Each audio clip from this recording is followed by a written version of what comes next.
반갑습니다. 오늘 거룩한 주일 11월의 첫 주일입니다. 하나님을 예배하고 찬양하는 우리 모두에게 예수 그리스도의 은혜와 평화와 안식이 가득하시기를 간절히 기원합니다. 아멘. 오늘의 설교 본문은 구약성경 여호수아서 3장 7절에서 17절의 말씀입니다. 내용은 간단하지요. 마침내 이스라엘 백성들이 요단강을 건너는 장면에 대한 이야기가 나오고 있어요. 이스라엘은 애굽에서 탈출한 지가 이제 40년이 되었습니다. 이집트에서 애굽에서 400년 동안 살다가 소수민족으로 살다가 하나님의 은혜와 능력 가운데 출애굽을 해서 광야에 들어가서 애굽에서 가나안까지 거리가 그리 멀지 않기 때문에 아무리 느린 속도로 간다고 해도 넉넉 잡아 반년, 6개월, 더 길게 잡아도 1년 안에는 충분히 들어갈 수 있는 그런 거리였습니다. 그러나 출애굽을 하고 이스라엘 백성들은 그 척박한 광야에서 40년 동안을 정처 없이 떠돌아 다니는 신세가 되었지요. 난민처럼 살았습니다. 얼마나 힘들었겠습니까? 40년의 세월이 흘렀습니다. 출애굽을 할 때 20세 이상의 성인들은 광야에서 다 이제 죽게 되었고요.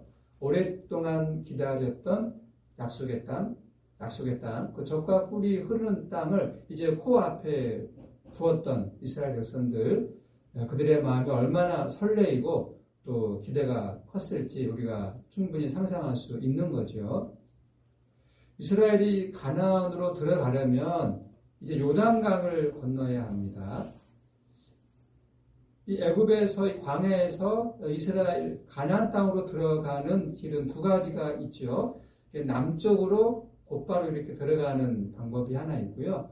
또 하나는 이 요단강 서쪽에서 요단강을 건너서 가나안으로 들어가는 길이 있는데 이스라엘 백성들은 이 요단강 동쪽에서 요단강을 건너는 길을 선택했습니다.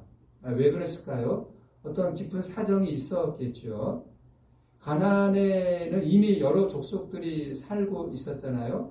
그 가나안에 들어가려면 정착하려면은 그 여러 부족들과 싸워서 승리를 해야 가나안에 들어가 정착할 수가 있었습니다.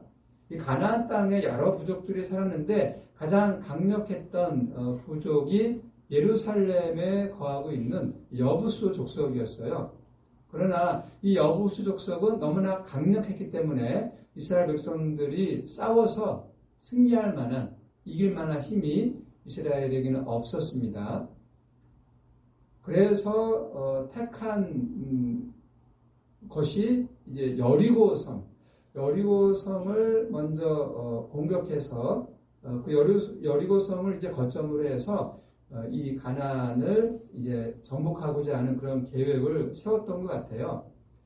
이 여리고성은 어디에 있느냐 하면 예루살렘으로부터 북동쪽으로 23km 떨어져 있어요.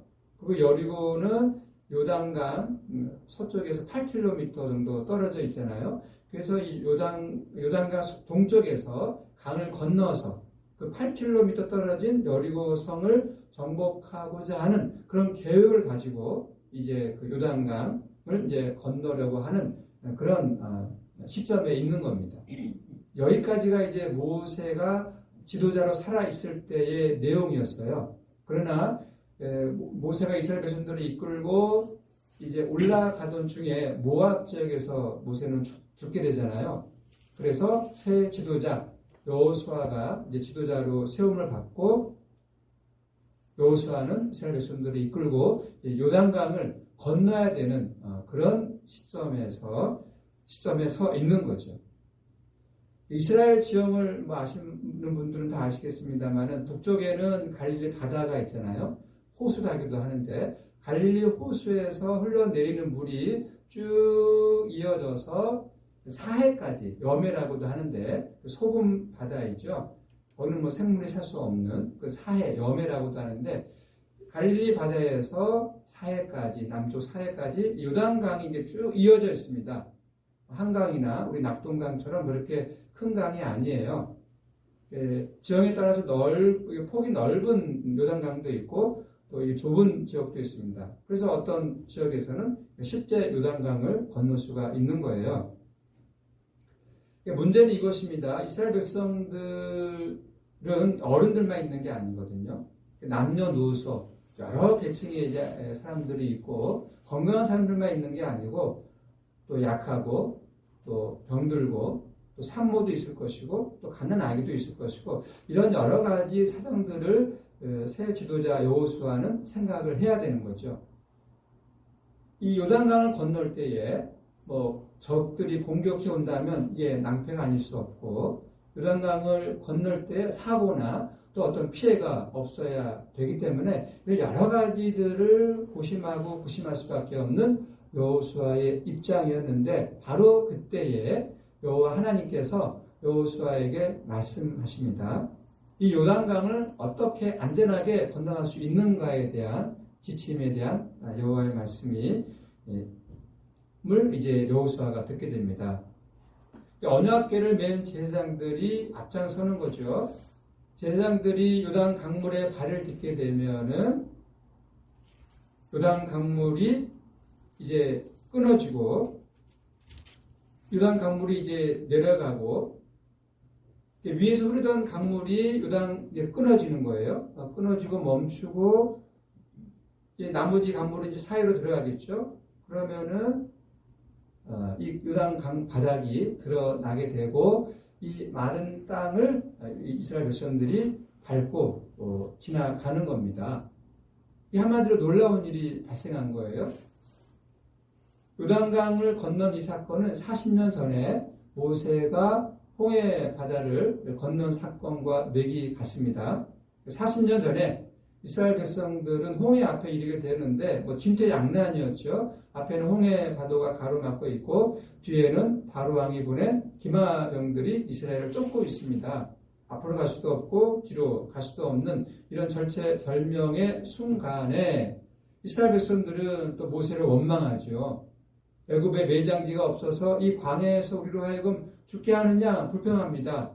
그때에 하나님이 모세에게 명령하기를 너의 지팡이를 내밀어서 홍해를 갈라지게 하라 했을 때에 모세가 지팡이를 손에 들고 있는 지팡이를 바다를 향하여 내밀었을 때에 홍해가 갈라지게 되죠. 밤새도록 돌풍이 불어 홍해가 갈라지게 되었고 마른 땅이 드러났고 이스라엘 백성들은 무사히 홍해를 건너가게 되었습니다. 홍해가 갈라지고 요단 강물이 멈추는 이런 사건이 실제로 일어났느냐 뭔가 믿기 힘들다 생각하는 분들이 있을지 모르겠습니다. 요단강 이야기를 좀 더 설명하면 이런 오해가 풀리게 될 것입니다. 성경 주석 학자들의 연구에 따르면 1267년 12월 7일 밤부터 8일 새벽에 요단강 협곡의 둑이 무너지면서 16시간 동안 이 강물이 막혔다고 합니다. 1960년에도 이런 현상이 발생했고요. 1927년 7월 11일에는 지진으로 인해서 21시간 동안 요단강물이 멈췄다고 합니다. 그러면 성경에 기록된 이런 기적이 자연적으로 발생한 사건을 이렇게 기적으로 하나님의 역사하셔서 기적이 일어난 것처럼 설명하고 있는 이런 성경의 내용에 대해서 믿지 못하겠다, 신비성이 없다, 비판하는 사람들이 혹 있을지 모르겠습니다. 성경 이야기는 고대인들의 신화에 불과하다는 것이죠. 과연 그럴까요? 따지고 보면 오늘 우리가 이 과학이라고 하는 것도요, 신화가 아니다라고 단정할 수가 없는 거예요. 우리가 이제 과학의 역사도 이렇게 살펴보면 한때는 천동설을 주장했고 그것이 사실이라고 믿었잖아요. 그러나 지금 과학적으로 밝혀진 사실은 지동설이잖아요. 그러나 이 지동설이 또 먼 미래에 어떻게 바뀔지 모르는 겁니다.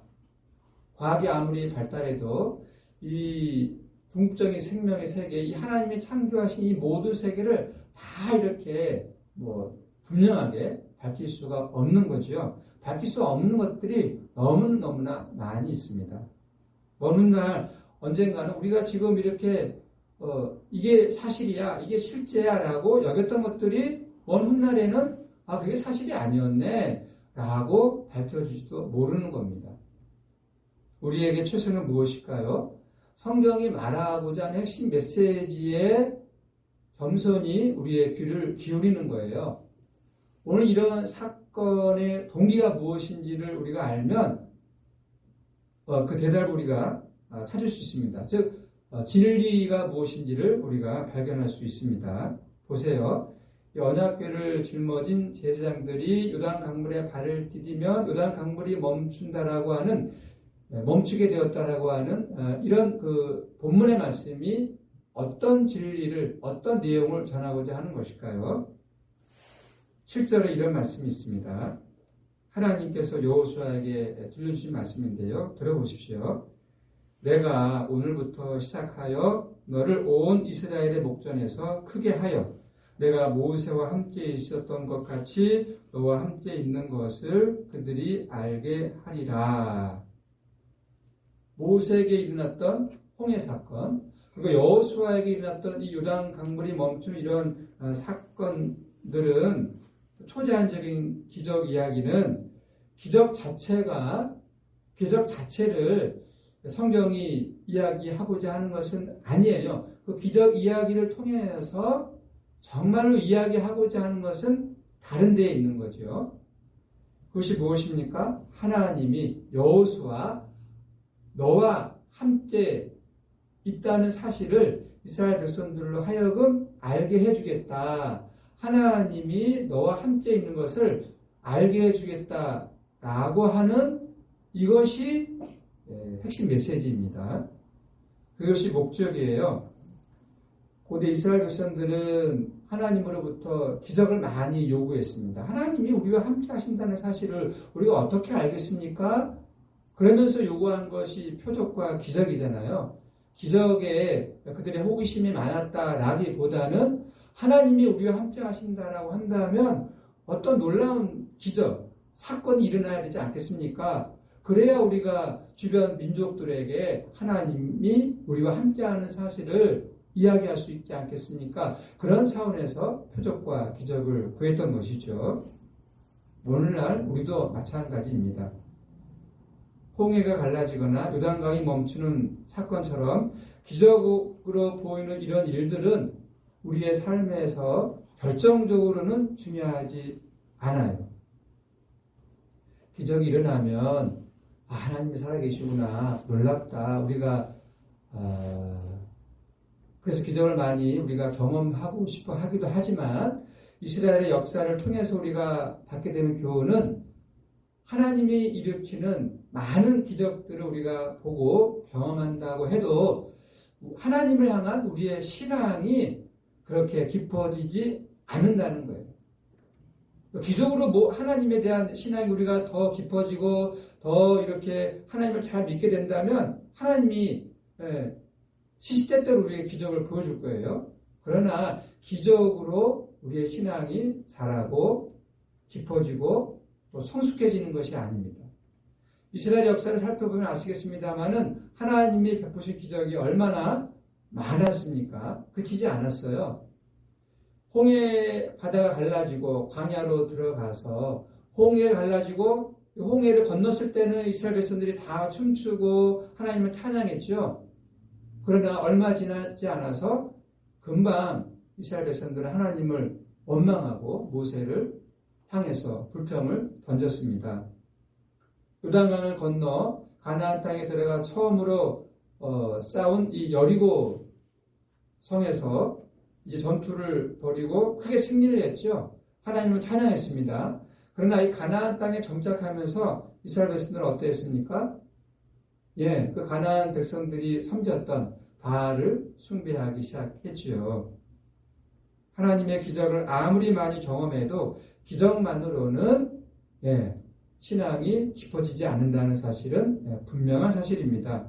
이걸 꼭 성경 이야기를 통하지 않고서라도 우리의 일상의 삶을 경험해 보면 우리도 알 수 있습니다. 정말 기적과 같은 일이 일어났습니다. 사업을 했는데 정말 기적과 같이 돈을 많이 벌게 되고 그래서 뭐 이름도 이렇게 명성도 떨치는 일이 일어났다라고 해서 그 사람이 정말 참된 만족을 누릴 수 있느냐? 그렇지 않습니다. 기적처럼 그리고 돈이 많이 벌고 또 이름 명성을 떨치는 그 순간은 물론 기쁘고 정말 하늘을 나는 것 같지만은 그때뿐이고 시간이 지나면 시시한 일상으로 떨어집니다. 극단적인 예로 복권 100억짜리를 내가 이렇게 당첨이 되었어요. 얼마나 좋을까요? 정말 얼마나 좋겠습니까? 그러나 조금만 지나 보시면 그 일도 시시한 일상으로 떨어집니다. 오늘 본문을 읽는 우리는 어디서 하나님이 함께 하신다는 사실을 알 수 있을까요? 하나님이 여호수아와 함께 한다는 사실을 알려주기 위해서 요단 강물을 멈추게 했는데 오늘 우리는 하나님의 함께 하심을 어디서 확인할 수 있을까요? 그리고 이 하나님이 함께 하신다는 이 사실에 우리가 마음을 두고 살고 있을까요? 요단강이 멈춘 이런 기적만 바라보며 살고 있는 것은 아닐까요? 시간이 지나면서 나이가 먹으면서 하나님이 정말로 나와 우리와 함께 하신다는 사실을 예민하게 민감하게 실감하며 살아가는 사람이 있는가 하면 둔감해지는 사람이 있습니다. 앞에서 말한 대로 이스라엘 백성들이 초자연적인 기적을 요구하고 바라는 이유가 무엇이겠습니까? 이 기적을 통하지 않고서는 하나님을 실질적으로 알고 믿고 신뢰할 수가 없었기 때문이죠. 불행한 일이지만 우리도 마찬가지 아닐까 싶습니다.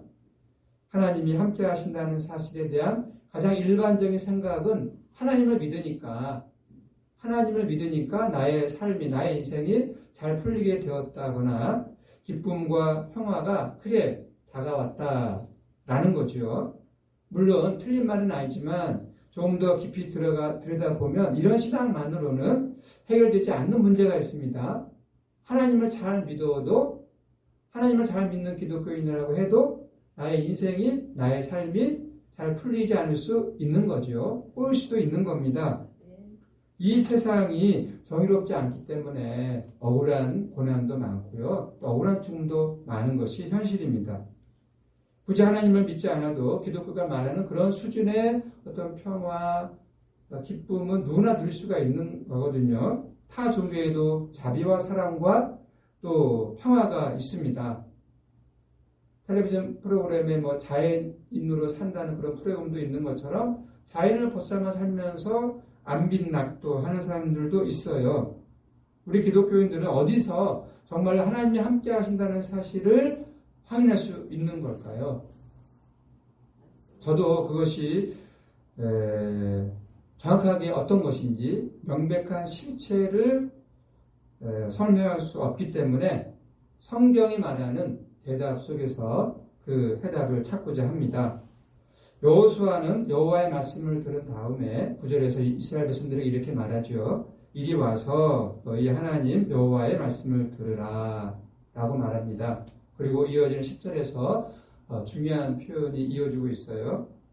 살아계신 하나님이 너희 가운데에 계시사. 오늘 설교 제목이 살아계시고 함께 하시는 하나님이잖아요. 살아계신 하나님이 너희 가운데 계신다. 하나님이 살아계신다는 말은 하나님이 함께 계신다는 말과 똑같습니다. 하나님이 살아계셔야 함께 하시는 거잖아요. 함께 하시지 않는다면 살아있는 것이 아닙니다. 돌아가신 부모는, 이 세상을 떠난 부모는 살아있는 우리와 함께 할 수 없는 것 아니겠습니까? 하나님이 살아계신다는 말은 어떤 의미일까요? 하나님이 살아계신다는 말은 우리가 살아있다는 뜻입니다. 하나님이 살아계신다. 우리가 살아있다. 살아있다는 사실을 깊이에서 정말 깊이 느끼고 체험할 때 나오는 고백이 하나님은 살아계시구나 라고 하는 고백이거든요. 하나님은 창조주이십니다. 창조주라고 하는 것은 존재하게 할 뿐만 아니라 그 존재하는 자에게 생명을 주시는 분이거든요. 하나님은 세상을 창조하시고 그 다음에 그냥 나물러라 그냥 물러나 계시는 분이 아니라 지금도 살아계셔서 우리의 삶을 이 역사를 통치하시는 분입니다. 하나님 덕분에 우리는 살아가고 있는 거예요. 어떤 사람들은 하나님 없이 살 수 있어. 하나님 없어야 정말 의미 있게 재미있게 살 수 있어 라고 주장하는 분들이 있어요. 나름대로 사람들은 의미 있게 살고 또 재미있게 살아갑니다. 그들은 인정하지 않을지 모르지만 근본적으로 이야기하면 그들도 하나님에게서 생명을 공급받아 살아가고 있는 거예요. 호흡하는 것, 먹고 마시는 것, 또 아이를 낳는 것, 이 모든 것들이 다 하나님의 은혜와 또 능력 가운데 있기 때문에 이런 생명 향상이 가능한 겁니다. 이런 생물학적인 차원의 생명은 사람만이 아니라 강아지도 누리며 살아갑니다. 중요하지 않다는 뜻이 아니라 사람과 동물은 똑같은 생물학적인 차원의 생명을 갖고 있지만은 사람이 누리는 이 생명은 강아지가 누리는 그 생물학적인 차원과는 차원이 다르다고 하는 거죠. 그래서 사람은 이 생물학적인 차원의 생명만으로는 만족하지 못합니다. 강아지는요, 이 시간의 깊이를 모릅니다. 그러나 사람은 이 시간의 깊이를 절감하며 살지요. 강아지는 삶을 평면적으로만 느끼지만 사람은 생명을 입체적으로 경험하며 살아갑니다. 왜 그럴까요? 하나님이 우리를 창조하실 때에 하나님의 형상을 따라서 우리를 창조하셨기 때문입니다. 예를 들어 우리 기독교 신앙은 내세를 이야기하죠. 죽음으로 이 생명이 끝나는 것이 아니라 죽음 너머에 죽음을 초월해서 생명이 있다. 하나님의 생명에 참여하게 된다라고 이야기합니다. 이런 내세 신앙은 유치한 것이 아니에요. 삶을 정말로 심층적으로 들여다볼 때에 나오는 고백이기도 합니다. 사람은 순간의 삶만으로는 생명의 충만감을 누리지 못해요. 이 70평생, 80평생도 따지고 보면 한순간의 삶이기 때문에 기본적으로는 이 한순간에 불과한 이 인생의 우리의 삶이 전부이다. 이것만이 생명의 전부이다라고 느낀다라고 한다면 그는 그 삶에 묶여있기 때문에 살아있다라고 하는, 정말로 살아있다라고 하는 것을 경험할 수가 없습니다. 생명의 절정은 부활이죠.